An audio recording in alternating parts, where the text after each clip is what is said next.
Lively's pretrial conference is definitely underway right now, and I know Katie and Casey is there, so I can't wait to watch whatever she puts out later today. For whatever reason, I don't think I read the defendant's reply in further support of the renewed motion for judgment on the pleadings.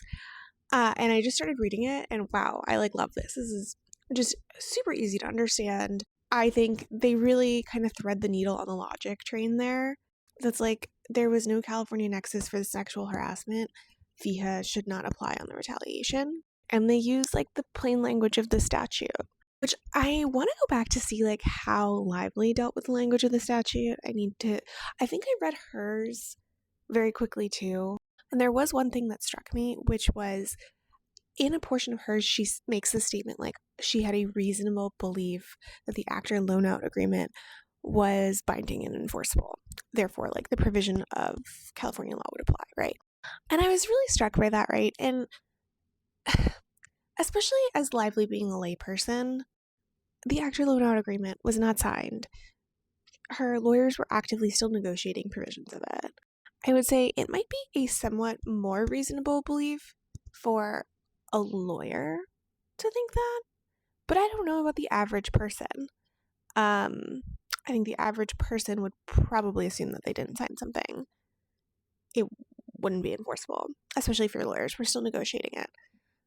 As a lawyer, I will say we know that there are many times that you can kind of effectively have a contract in a multitude of different ways.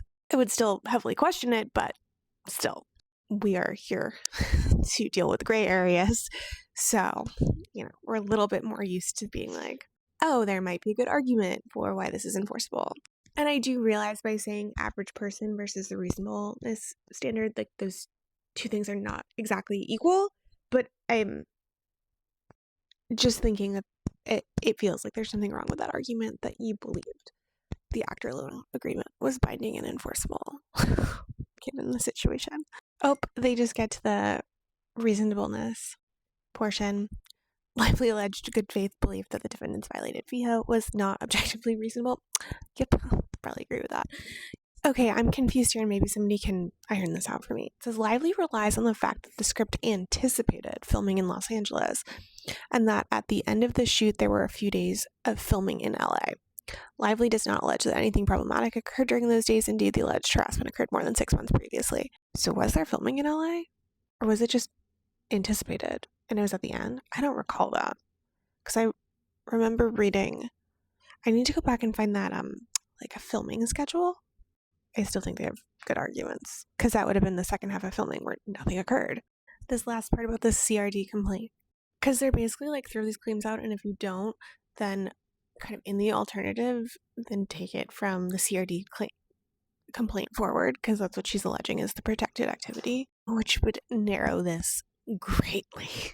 I do think it would be ripe for her BS about content creators, though, if it turned into just CRD forward. Not that she has all that much. I mean, maybe. I don't think she has all that much, right?